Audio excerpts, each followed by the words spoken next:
Hello dear students, आप सभी का स्वागत है एक बार फिर से यूथ अध्ययन के चैनल में। आज मैं आपके बीच एक नई सीरीज़ लेके आया हूँ जिसका आज पार्ट 1 रहने वाला है। इसमें सिर्फ इंडियन जीके रहेगा। आज का जो पहला क्वेश्चन है कि सूर्य के निकटतम ग्रह कौन सा है। तो सूर्य के सबसे निकटतम जो ग्रह है इसका नाम है मरकरी या बुध। कौन सा है? बुध। बुध जो है ये सूर्य के सबसे निकटतम है। इस बार जो है निकटतम पूछ लिया गया है, लेकिन अगले बार जरूर ये पूछा जा सकता है कि सूर्य से सबसे दूर कौन सा है। तो सबसे दूर जो है वो है वरुण। सबसे दूर कौन सा है? वरुण। सबसे दूर वरुण है। और सबसे निकट कौन सा है? बुध है, मरकरी है। देखिए दोस्तों, आपको पता होना चाहिए कि टोटल जो प्लेनेट है सोलर सिस्टम में वो कितने हैं। तो टोटल ग्रहों की संख्या जो है सोलर सिस्टम में ये 8 है। देखिए ये भी पूछा जा सकता है, पूछा गया है पेपर में कि सबसे बड़ा ग्रह सौर मंडल में कौन सा है। तो सोलर सिस्टम का, सौर मंडल का जो सबसे बड़ा ग्रह है ये जुपिटर है, बृहस्पति है। कौन सा है? जुपिटर या बृहस्पति। देखिए दोस्तों, यहाँ से किसी भी तरह के क्वेश्चन पूछे जा सकते हैं। सोलर सिस्टम एक बहुत इंपॉर्टेंट टॉपिक है। आपसे ये भी पूछा जाता है, हिंदी में बोलते हैं सांझ का तारा और भोर का तारा। बोलते हैं सांझ का तारा और भोर का तारा किस ग्रह को कहा जाता है। तो ये वीनस या शुक्र को कहा जाता है। इवनिंग स्टार या मॉर्निंग स्टार। तो इवनिंग स्टार या मॉर्निंग स्टार किसको बोलते हैं? वीनस को बोलते हैं। ये भी बहुत इंपॉर्टेंट क्वेश्चन है। ब्लू प्लेनेट, नीला ग्रह किसको कहते हैं? तो नीला ग्रह पृथ्वी को। अब नीला ग्रह क्यों पृथ्वी को कहते हैं? क्योंकि पृथ्वी पे पानी की उपस्थिति है, जिसके कारण जो है पृथ्वी नीले रंग की दिखाई देती है। तो ये सारे क्वेश्चन आपने, सोलर सिस्टम आपने पूरा रिवाइज करके जाना है एग्जाम के लिए। अगले क्वेश्चन की मैं बात करता हूँ। अगला क्वेश्चन बहुत ही ज़्यादा महत्वपूर्ण है। अगले क्वेश्चन की बात करते हैं कि पृथ्वी के वायुमंडल में ऑक्सीजन का लगभग मात्रा कितने प्रतिशत होती है। तो कितने परसेंटेज में जो है ऑक्सीजन पाई जाती है हमारे वायुमंडल में, हमारे जो एटमॉस्फेयर में। तो वो पाई जाती है 21%। 21% तक ऑक्सीजन पाई जाती है। लेकिन क्वेश्चन ये भी आता है कि ऑक्सीजन तो 21% सर पाई जाती है, लेकिन सबसे ज़्यादा कौन सी गैस जो है हमारे वायुमंडल में, हमारे एटमॉस्फेयर में पाई जाती है। तो ये नाइट्रोजन पाई जाती है। नाइट्रोजन कितनी पाई जाती है? 78% यहाँ पे दिया, लेकिन 78.8% जो है वो क्या पाई जाती है? वो नाइट्रोजन पाई जाती है। देखिए दोस्तों, यहाँ पर ऑर्गन कितनी पाई जाती है। ऑर्गन पूछा जाता है। ऑर्गन 0.93 कितनी पाई जाती है? ऑर्गन 0.93% ऑर्गन पाई जाती है। और तीसरे नंबर की सबसे ज़्यादा गैस हमारे वायुमंडल में ऑर्गन पाई जाती है। तो ये सारे क्वेश्चन बहुत इंपॉर्टेंट है। आप इन सभी क्वेश्चन को जो है पढ़ के जाएंगे। अभी तक मैंने एचपी जीके की सीरीज चलाई, आप मेरी प्लेलिस्ट में जाके देख सकते हो। वहाँ पे मैंने 21 पार्ट हिमाचल प्रदेश के में जो प्रदेश में जो पूछे गए क्वेश्चनों की जो सीरीज़ लाई है उसमें बताए हैं। अगले क्वेश्चन की बात करते हैं। और अगला क्वेश्चन बड़ा अटपटा एग्जामिनर ने दिया था इस बार। किस मेघ का अधिकतम क्षैतिज विस्तार होता है? Which cloud has greatest vertical extend. तो कौन से बादल ऐसे हैं जिसका क्षैतिज विस्तार अधिकतम होता है? तो ये जो बादल है इनको बोलता है कपासी मेघ। क्या बोलता है? कपासी मेघ। क्यूमुलस जो क्लाउड्स है इनका जो क्षैतिज विस्तार है वो अधिक होता है। अगर मैं बात करता हूँ ये कपासी मेघ जो है कैसे दिखते हैं, तो ये कपास की तरह दिखते हैं और इनका जो क्षैतिज विस्तार है वो बहुत अधिक होता है। अगले क्वेश्चन की बात करते हैं और अगला क्वेश्चन मोस्ट इंपॉर्टेंट है। ऑस्ट्रेलिया की सबसे ऊंची चोटी कौन सी है? तो ऑस्ट्रेलिया की अगर मैं बात करता हूँ, ऑस्ट्रेलिया एक महाद्वीप भी है और ऑस्ट्रेलिया एक देश भी है। ऑस्ट्रेलिया विश्व का सबसे छोटा महाद्वीप भी है। ऑस्ट्रेलिया महाद्वीप जो है ये विश्व का सबसे छोटा महाद्वीप है। आपको पता होना चाहिए कि कुल महाद्वीप 7 है। सबसे बड़ा एशिया है और सबसे छोटा कौन सा है? ऑस्ट्रेलिया है। अगर मैं बात करता हूँ इसी ऑस्ट्रेलिया की जो सबसे बड़ी जो चोटी है इसका क्या नाम है? तो इसका नाम है माउंट कोशियस्को। क्या है? माउंट कोशियस्को। माउंट कोशियस्को जो है ये सबसे बड़ी चोटी है, सबसे ऊंची चोटी है ऑस्ट्रेलिया की। अगर मैं बात करता हूँ ऑस्ट्रेलिया की राजधानी की, तो कैनबरा इसकी राजधानी है, कैपिटल है ऑस्ट्रेलिया की कैनबरा। अगर मैं बात करता हूँ चोटियों की, तो ये भी पूछा जाता है कि दुनिया की सबसे ऊंची चोटी कौन सी है। तो दुनिया की या विश्व की सबसे ऊंची चोटी ये माउंट एवरेस्ट है, जिसकी हाइट कितनी है? माउंट एवरेस्ट की हाइट है फ्रेंड्स 8848। कितनी है? 8848 मीटर। 8848 मीटर हाइट है माउंट एवरेस्ट की। माउंट एवरेस्ट जो चोटी है ये नेपाल में पड़ती है। कहाँ पे पड़ती है? नेपाल में। याद रखना है कि नेपाल में माउंट एवरेस्ट को सागर माथा कहा जाता है। क्या कहा जाता है? सागर माथा कहा जाता है। और चीन में इसका नाम बदल के क्या हो जाता है? चोमुलंगमा। हाइट कितनी है? 8848 और विश्व की सबसे ऊंची चोटी है। फिर क्वेश्चन ये भी आता है कि दुनिया की दूसरी सबसे ऊंची चोटी। तो दुनिया की या विश्व की दूसरी सबसे ऊंची चोटी K2 है, जिसको गॉडविन ऑस्टिन के नाम से भी जाना जाता है। और इसकी जो हाइट है ये 8611 मीटर है। और क्वेश्चन ये भी आता है ये भारत की सबसे ऊंची चोटी है। लेकिन अगर क्वेश्चन आएगा भारत में स्थित सबसे ऊंची चोटी, तब दिक्कत आ सकती है। तो भारत में स्थित पूर्ण रूप से जो सबसे ऊंची चोटी है इसका नाम है कंचनजंगा। क्या नाम है? कंचनजंगा। और K2 की हाइट 8611 थी, लेकिन कंचनजंगा की हाइट थोड़ी कम है। कितनी है? 8586 है। अगले क्वेश्चन की बात करते हैं। Which river from Brahmagiri range for Western Ghat. तो ओरिजिनेट होती है भाई कौन सी रिवर जो है, ओरिजिनेट होती है ब्रह्मगिरी पर्वत श्रेणी से। तो ये कौन सी रिवर है, तो इसका नाम है कावेरी। कावेरी एक ऐसी नदी है जो ब्रह्मगिरी पर्वत श्रेणी से निकलती है। याद रखना है कि कावेरी जो है ये तमिलनाडु, कर्नाटक, केरला और पुडुचेरी 4 राज्यों से बहती है कावेरी। आती कहाँ से, ब्रह्मगिरी पर्वत से आती है, वेस्टर्न घाट से, पश्चिमी घाट से। याद रखना है आपने, ब्रह्मगिरी पर्वत से आ रही है और तमिलनाडु, कर्नाटक, केरला और पुडुचेरी में बह रही है। देखिए क्वेश्चन ये भी पूछा जाता है कि कावेरी की सहायक नदियाँ। तो कावेरी की थोड़ी थोड़ी मैं सहायक नदी आपको बता देता हूँ, जैसे कि हरंगी। हरंगी भी किसकी, कावेरी की सहायक है। हेमावती कावेरी की सहायक है। शिमशा कावेरी की सहायक है। अर्कावती, भवानी और अमरावती। एक बार फिर से बोल रहा हूँ, हरंगी, हेमावती, शिमशा, अर्कावती, भवानी और अमरावती, ये सभी नदियाँ जो है ये किसकी सहायक है, ये कावेरी नदी की सहायक है। यहाँ पे कृष्णा भी दिया है और कृष्णा की भी बहुत बार सहायक नदी पूछी जाती है। यहाँ तक कि कावेरी बहुत कम मात्रा में पूछा जाता है, लेकिन सबसे ज़्यादा जो पूछा जाता है ये कृष्णा की सहायक नदियाँ। तो सबसे इंपॉर्टेंट जो कृष्णा की सहायक नदी है, तुंगभद्रा। क्वेश्चन आता है कि तुंगभद्रा नदी किस नदी की सहायक नदी है, तो कृष्णा नदी की सहायक नदी है। घाट प्रभा किसकी सहायक है, घाट प्रभा भी, घाट प्रभा और माल प्रभा दोनों याद रखना है। घाट प्रभा और माल प्रभा और तुंगभद्रा ये किसकी सहायक है, कृष्णा की। भीमा और मूसी बहुत इंपॉर्टेंट है। हैदराबाद शहर किस नदी के पास है, मूसी नदी के पास है। तो याद रखना, मूसी और भीमा भी किसकी सहायक है, कृष्णा की। घाट प्रभा, मालप्रभा, तुंगभद्रा, भीमा और मूसी ये सभी सहायक नदियाँ किसकी है, कावेरी की सहायक नदियाँ हैं। इसके बाद दोस्तों अगले क्वेश्चन की बात करते हैं और अगला क्वेश्चन भी बहुत ही ज़्यादा महत्वपूर्ण है। भारतीय संविधान की कौन सी अनुसूची राज्यसभा में सीटों का आवंटन से संबंधित है। तो सीटों का जो आवंटन है राज्यसभा में वो किस अनुसूची में बताया गया है। पहले तो आपको पता होना चाहिए कि हमारे देश में कितनी अनुसूचियाँ हैं, तो 12 अनुसूचियाँ हैं। कितनी अनुसूचियाँ हैं जी, 12 अनुसूचियाँ हैं। पहले अनुसूची में क्या है, नेम ऑफ स्टेट और नेम ऑफ क्या यूटी के बारे में बताया गया है कि राज्यों के नाम और केंद्र शासित प्रदेशों के नामों के बारे में पहली अनुसूची में बताया गया है। लेकिन जो हमारी दूसरी अनुसूची है इसमें इसमें किसके बारे में बताया गया, आपको हर एक 12 की 12 अनुसूची के बारे में पता होना चाहिए। इसके बारे में मैं आपके लिए डेप्थ में वीडियो लाऊंगा एक अपने ही चैनल पे। आपने याद रखना है कि क्वेश्चन था कि भारतीय संविधान में कौन सी अनुसूची में राज्यसभा के सीटों के आवंटन से संबंधित है कि राज्यसभा में सीटों का आवंटन हो सकता है। तो ये जो था, जो आवंटन था जी, ये बताया गया है चौथी अनुसूची में। किसमें बताया गया है, चौथी अनुसूची में जो है राज्यसभा की सीटों को बांटा गया है, ये इसमें बताया गया आवंटन बांटा गया है। इसके बाद अगले क्वेश्चन की मैं बात करता हूँ। अगला क्वेश्चन बहुत इंपॉर्टेंट है। समानता का अधिकार है एक, देखिए समानता का अधिकार जो है, समानता का अधिकार है एक मूल अधिकार, fundamental right, right to equality. Right to equality जिसको हम समानता का अधिकार बोलते हैं, यह एक मूल अधिकार है। देखिए ये बहुत बार एग्जाम में क्वेश्चन पूछा गया है और ये एग्जाम में ही क्वेश्चन पूछे गए तभी मैं आपके पास ये लेके आया हूँ। देखिए समानता का जो अधिकार है दोस्तों, ये एक मूल अधिकार है, ये तो आपको पता चल गया। लेकिन ये भी क्वेश्चन आता है कि समानता के अधिकार का जिक्र कहाँ से, आर्टिकल 14 से आर्टिकल 18 के बीच में जिक्र किया गया है समानता का अधिकार। जैसे समानता का अधिकार है वैसे ही एक और है, उसको बोलेंगे हम राइट टू फ्रीडम। क्या बोलेंगे, स्वतंत्रता का अधिकार। राइट टू फ्रीडम, स्वतंत्रता का अधिकार जो है, इसकी चर्चा की गई 19 से 22, आर्टिकल 19 से 22 चर्चा की गई है। ये की गई है स्वतंत्रता का अधिकार, राइट टू फ्रीडम 19 to 22 और राइट टू इक्वलिटी, समानता का अधिकार 14 से 18। ये आपने याद रखना है, ये क्वेश्चन पेपर में पूछा जाता है। अगले क्वेश्चन की बात करते हैं। अब अगला क्वेश्चन साइंस का क्वेश्चन है, इस बार एग्जामिनर ने डाल दिया था आपको ऊपर नीचे करने के लिए। तो सितार बजाने में यांत्रिक ऊर्जा परिवर्तित होती है, ये टॉपिक बहुत इंपॉर्टेंट है साइंस का। तो सितार बजाने में यांत्रिक ऊर्जा परावर्तित होती है। सितार बजाने से यांत्रिक ऊर्जा आती है, लेकिन वो किस में परावर्तित होती है, जब सितार हम बजाते हैं तो यांत्रिक ऊर्जा जो दोस्तों बदलती है, ये बदलती है ध्वनि ऊर्जा में। याद रखना है, यांत्रिक ऊर्जा जो है ध्वनि ऊर्जा में बदल जाती है, साउंड एनर्जी में बदल जाती है। जो हमारी जो यांत्रिक ऊर्जा है ये बदल जाती है किसमें, साउंड एनर्जी में। लेकिन यहाँ ऑप्शन में साउंड एनर्जी नहीं था, तो इसमें आ जाएगा नन ऑफ दी, जिसका आंसर होना था। तो यांत्रिक ऊर्जा, तो सितार जब बजाते हैं तो यांत्रिक ऊर्जा ध्वनि ऊर्जा में बदल जाती है। उसी प्रकार दोस्तों डायनेमो बहुत बार पूछा जाता है कि डायनेमो क्या बोलते हैं, डायनेमो। अगर मैं डायनेमो की बात करता हूँ दोस्तों, तो डायनेमो जो है मैकेनिकल ऊर्जा को इलेक्ट्रिक ऊर्जा में बदल देता है। याद रखना, मैकेनिकल ऊर्जा को जो है इलेक्ट्रिक ऊर्जा में बदलता है कौन, डायनेमो। और भाई याद रखना है कि साउंड एनर्जी को इलेक्ट्रिकल एनर्जी, भाई ध्वनि ऊर्जा को इलेक्ट्रिकल विद्युत ऊर्जा में कौन बदलता है, तो ध्वनि ऊर्जा को विद्युत ऊर्जा में बदलता है माइक्रोफोन। क्या बदलता है, माइक्रोफोन। तो ये थे कुछ साइंस के क्वेश्चन। आगे बात करते हैं, बहुत इंपॉर्टेंट क्वेश्चन है। और अब मैं आपको एक सच्चाई बताऊं तो ये क्वेश्चन मेरा जब खुद एग्जाम में था तो मैं बहुत फंस गया था, बड़ी मुश्किल से ये क्वेश्चन मेरा भी ठीक हुआ था। तो ऐसे क्वेश्चन आते हैं तो दिक्कत हो सकती है, लेकिन मेरे चैनल पे आपको ऐसे क्वेश्चन जरूर देखने को मिलेंगे।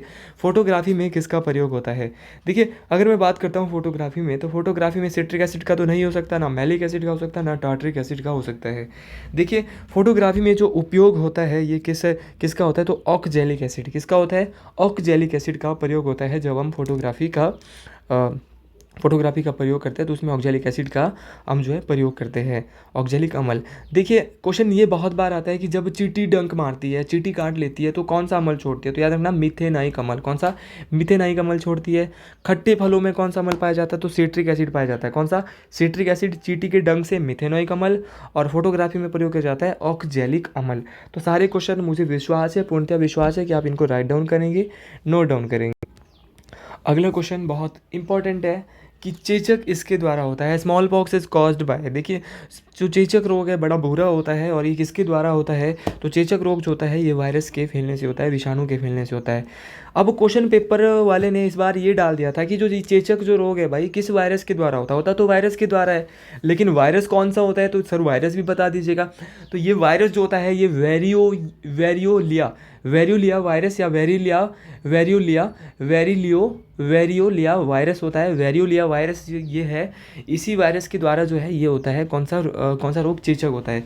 देखिए, कोविड वायरस भी आया था भारत में, जो है कोविड वायरस भी आया था और बड़ी महामारी फैलाई थी। चेचक रोग तो विषाणु के द्वारा होता है, लेकिन कोविड वायरस भी ये फैलने से होता है, वायरस के द्वारा ही होता है, जिसको नाम दिया था हमने कोविड-19। देखिए दोस्तों, आपने कमेंट बॉक्स में आंसर बताना है कि कोविड-19 जब भारत में आया था तो भारत में पहला जो केस है किस राज्य में, पहला जो मरीज है कोविड-19 का किस राज्य में आया था? ये क्वेश्चन आपने कमेंट बॉक्स में बताना है, और ज़रूर बताना है। यहाँ से आगे जाने से पहले आप कमेंट बॉक्स में एक बार ज़रूर बताएं, क्योंकि आपको बेसिक जानकारी होनी चाहिए। कोविड-19 से क्वेश्चन पेपर में ज़रूर आ सकता है, तो सभी कमेंट बॉक्स में ये आंसर पुट करें। अगले क्वेश्चन की बात करते हैं, और अब थोड़ा हिस्ट्री की ओर रुख करते हैं। अभी ज्योग्राफी हमने रुख किया था, फिर पॉलिटी भी थोड़ा रुख किया था, अब हिस्ट्री की ओर रुख करते हैं। कौन सा एक सिंधु घाटी स्थल नहीं है? देखिए, सिंधु घाटी स्थल कौन सा नहीं है? रोपड़। अगर मैं रोपड़ की बात करता हूँ तो रोपड़ एक सिंधु घाटी स्थल है, चनहुदड़ो एक सिंधु घाटी स्थल है, दहमदाबाद एक सिंधु घाटी स्थल है, लेकिन चेन्नई जो है ये सिंधु घाटी स्थल नहीं है। चेन्नई जो है ये सिंधु घाटी स्थल नहीं है। देखिए, अगर मैं रोपड़ की बात करता हूँ, रोपड़ पंजाब में पड़ता है और ये सिंधु घाटी स्थल है, और ये सतलुज नदी पर है। कहाँ पर है? सतलुज नदी पर है, और पंजाब में है रोपड़। चनहुदड़ो भारत में नहीं है, पाकिस्तान में है, और ये कौन सी नदी पे है? सिंधु नदी पे। बोलेंगे हड़प्पा सभ्यता का स्थल चनहुदड़ो कहाँ पे है? बोलेंगे जी सर पाकिस्तान में दायमाबाद जो है ये कहाँ पे है? तो दायमाबाद की अगर मैं बात करता हूँ तो दायमाबाद महाराष्ट्र में है। कहाँ पे है दायमाबाद?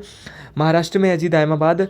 अगर मैं बात करता हूँ कि यूनानियों द्वारा किसे अमित्रोचेट्स कहा गया? अब यूनानियों ने एक उपाधि दी, और इस उपाधि का नाम था अमित्रोचेट्स। अब अमित्रोचेट्स की उपाधि दी यूनानी।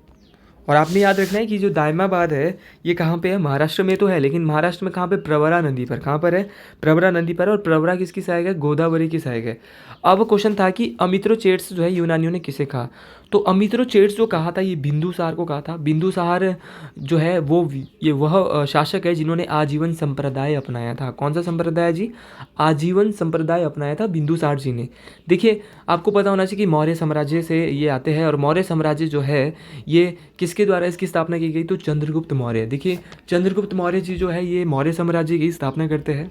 अब अगले क्वेश्चन की बात कर, अगला क्वेश्चन इस प्रकार है कि किस दिल्ली सुल्तानात ने दाग और चेहरा प्रथा का प्रारंभ किया था? तो दाग और चेहरा प्रथा चलाई थी। बहुत इंपॉर्टेंट क्वेश्चन है कि दाग और चेहरा प्रथा जो है किसके द्वारा चलाई गई है? तो अगर मैं बात करता हूँ दाग और चेहरा प्रथा का, तो दाग और चेहरा प्रथा जो है ये अलाउद्दीन खिलजी के द्वारा चलाई गई है। किसके द्वारा?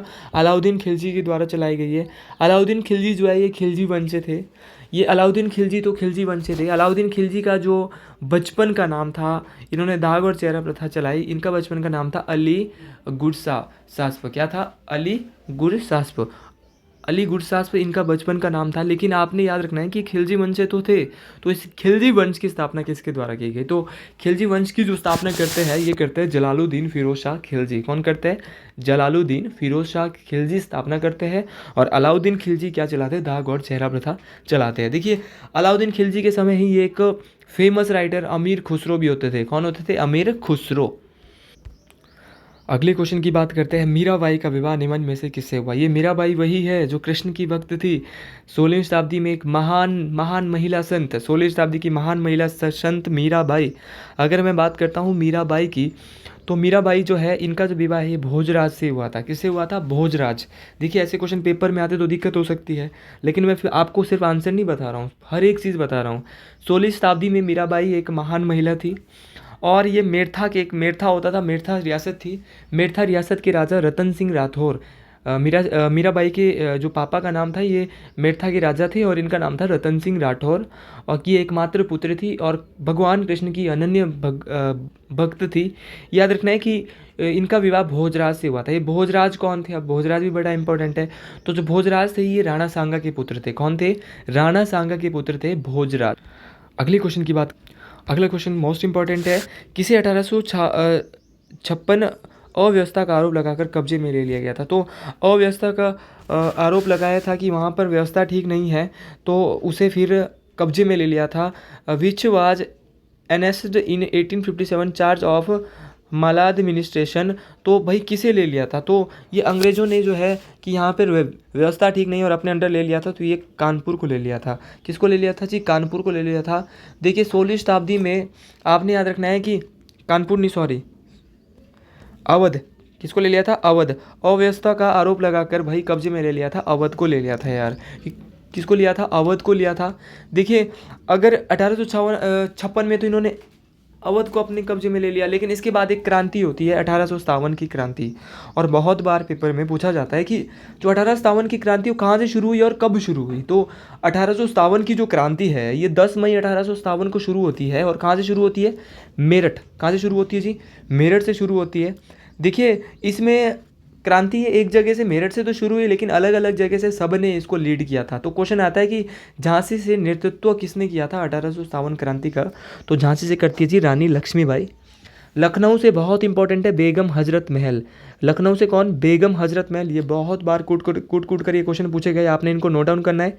झांसी से बोला मैंने लक्ष्मीबाई, लखनऊ से बोला बेगम हजरत महल, कानपुर से नाना साहेब और तांतिया टोपे, नाना साहेब और तांतिया टोपे, और इलाहाबाद बहुत बार पूछा जाता है कि इलाहाबाद से 1857 की क्रांति के समय नेतृत्व किसने किया था? तो ये किया था लियाकत अली खान। किसने किया था? लियाकत अली खान। तो ये थे जिन्होंने नेतृत्व किया था 1857 की क्रांति में। अब अगले क्वेश्चन की बात करते हैं, और अगला क्वेश्चन भी महत्वपूर्ण है, और मेरा मानना है कि बहुत बार ये क्वेश्चन पेपर में पूछा जाता है। देखिए अगले क्वेश्चन की बात करते हैं कि ब्रह्मा समाज की स्थापना किसने की?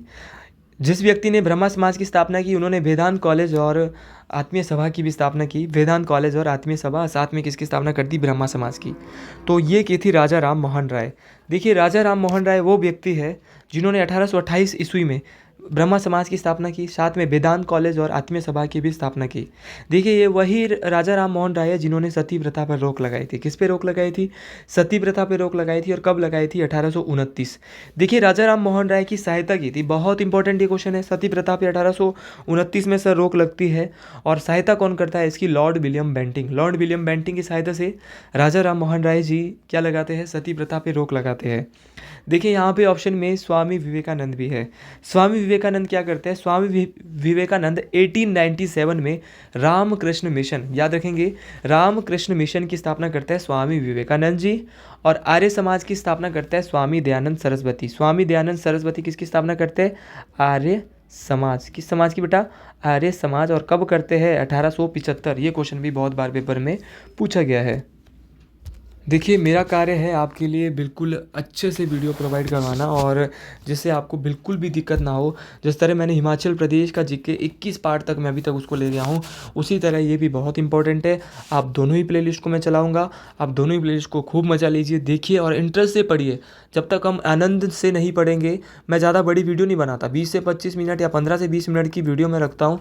आज थोड़ी सी ज़्यादा हो सकती है, हल्की सी 20 से 25 तक जा सकती है, लेकिन इससे ज़्यादा ये भी नहीं जाने वाली है।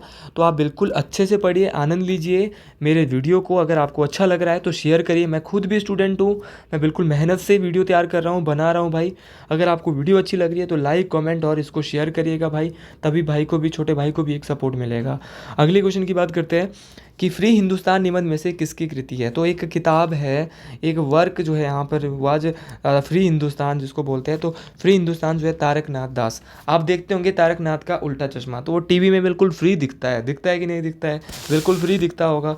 तारकनाथ का तारक मेहता का उल्टा चश्मा, तो आप उससे भी याद रख सकते हैं कि फ्री हिंदुस्तान किसकी है, तारकनाथ जी की है। फ्री हिंदुस्तान जो है ये कृति है किसकी है, तारकनाथ की।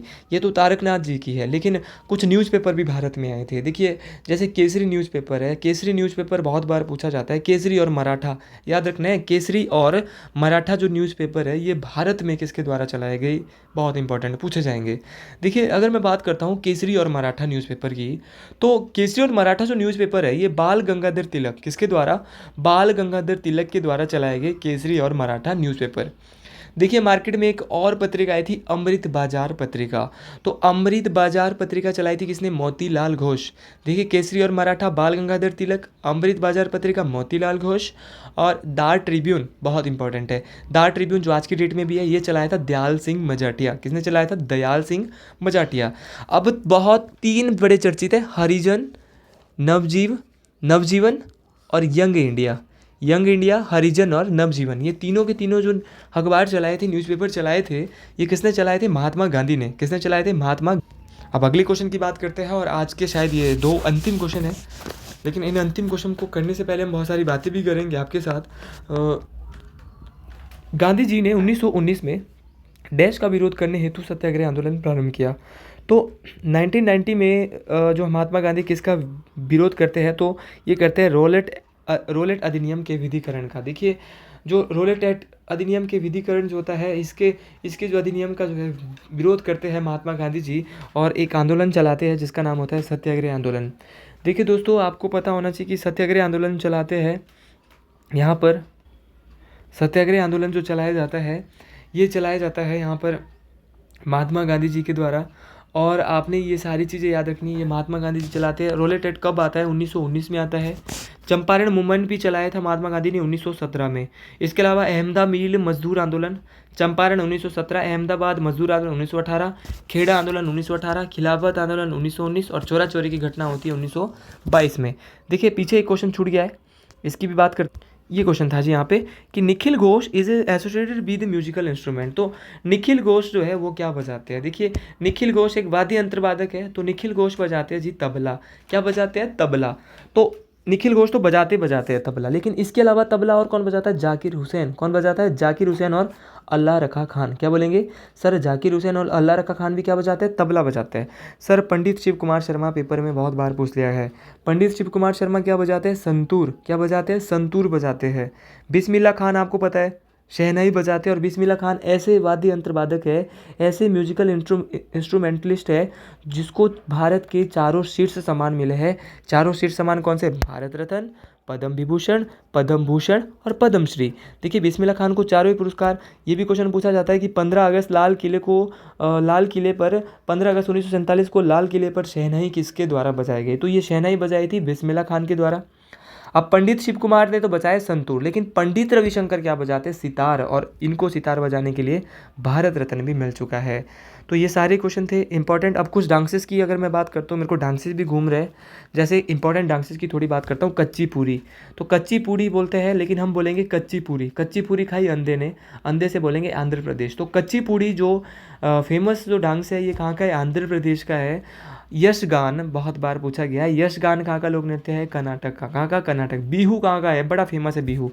बिहू जी आसाम का है, और असम की राजधानी आप कमेंट बॉक्स में ज़रूर बताएं कि कहाँ पर है, ठीक है। और गरबा गुजरात का है, कथकली केरल का है, मटकी कहाँ का है, तो मटकी मध्य प्रदेश का है, और गिद्दा और भंगड़ा जो है आप सभी को पता है कहाँ का है, पंजाब का है। अब अगले क्वेश्चन की बात करते हैं, और अगला क्वेश्चन आज का अंतिम क्वेश्चन ये रहेगा, और 25 मिनट से ज़्यादा वीडियो नहीं बन रही है, ओनली 25 मिनट की वीडियो है। 118वां इस सीरीज़ का ये क्वेश्चन है कि क्वेश्चन है कि प्रथम भारतीय परिषद अधिनियम कब पारित हुआ, first Indian council state act was passed in. तो पहला जो अधिनियम है ये पास होता है 1861 में। कब होता है? भारतीय परिषद अधिनियम जो पहला जो था 1861 में ये पास होता है। और उस समय जो वॉइसरॉय थे ये कौन थे? ये बहुत बार क्वेश्चन पूछा जाता है। जब 1857 की क्रांति हुई थी तब भी लॉर्ड कैनिंग थे, और जब भारतीय परिषद अधिनियम लागू हुआ, भारत में पारित हुआ, तब भी कौन थे? लॉर्ड कैनिंग ही क्या थे? वॉइसरॉय थे। आपने याद रखना है। दूसरा जो भारतीय परिषद अधिनियम ये 1892 में कब आया था? 1892 यहाँ पे दिया है। 1892 लिखने की आवश्यकता नहीं, 1892 दिया है। पहला 61 में आया और दूसरा कब आया था? 1892 में आया था। तो दोनों बातें आप याद रखें। तो आज के लिए मैं इतना ही रखूँगा और नेक्स्ट वीडियो मेरी बहुत जल्द आएगी आपके बीच। अगर आपको ये वीडियो अच्छी लगे शेयर करें, अपना प्यार बढ़ाए छोटे भाई के लिए, ज़्यादा से ज़्यादा अपना प्यार दें। और जहाँ आपको लग रहा है कि कुछ नया कंटेंट भी आप चाहते हो, आपका मानना था कि सर आप हमारे लिए सर आप इंडियन जीके की भी बनाओ, जैसे आप एचपी जीके की बनाते हो वैसे आप इंडियन जीके की भी बनाओ। तो अब मैं इंडियन जीके पे आ गया हूँ, क्योंकि मैं एचपी जीके की एक बार थोड़ा सा कंटेंट ज़्यादा दे रहा था। मैंने 21 पार्ट अपने प्लेलिस्ट में एचपी जीके के दे दिए हैं। अब इंडियन जीके के मैं बना रहा हूँ। इंडियन जीके के भी मैं भरपूर क्वेश्चन आपको दे दूंगा, लेकिन आपको मैं बता दूंगा कि मैक्सिमम क्वेश्चन इसमें रिपीट होने वाले हैं। इससे रिलेटेड सेम क्वेश्चन तो रिपीट नहीं होता, लेकिन रिलेटेड क्वेश्चन बहुत रिपीट होता है दोस्तों। तो आपको दिक्कत नहीं लेनी, परेशानी लेनी है, छोटे भाई का सपोर्ट करना है, चैनल को शेयर करना है, लाइक करना है और सब्सक्राइब करना है। और अगर आपको अच्छा लगे तब, और बाकी मैं बहुत जल्द आपके बीच अब फिर से आऊँगा नई वीडियो लेके। आज के लिए मैं आपको आगे जाता हूँ। धन्यवाद।